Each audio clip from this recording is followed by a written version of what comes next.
बिस्मिल्लाहिर्रहमानिर्रहीम। मैं हूं मीर अब्दुल गुलजार और आप देख रहे हैं DMM न्यूज़। नाज़रीन, ये है साबिक़ MPA गद्दी नशीं कन्हैया शरीफ मियां ज़िया रहमान साहब और उनके साथी इस वक्त पहुंच चुके हैं। ये वैसी मनूर का इलाका है, डोगा मनूर। चौधरी शाह नज़ीर की वालदा गुज़श्ता रोज़ वफ़ात पा गई। उनकी रूह को इसाल स्वाब के लिए आज उनकी रिहाइशगाह पर गए।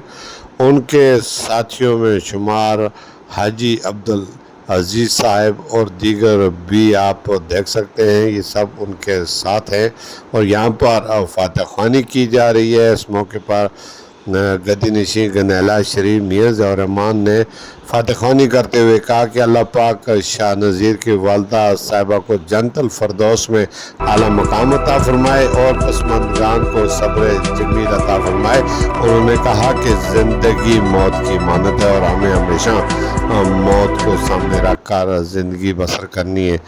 एक सवाल के जवाब पर उन्होंने कहा कि इंतखाबात ज़िंदगी का ऐसा है, उस वक्त की बात उस मौके पर फातह ख़्वानी के बाद शुरका के साथ मिल बैठे और बाद अज़ां ग्रुप फ़ोटो भी बनवाए। साबिक़ मेंबर हैं हमारे, यहाँ पर आप देख सकते हैं और दीगर लोग बड़ी तादाद में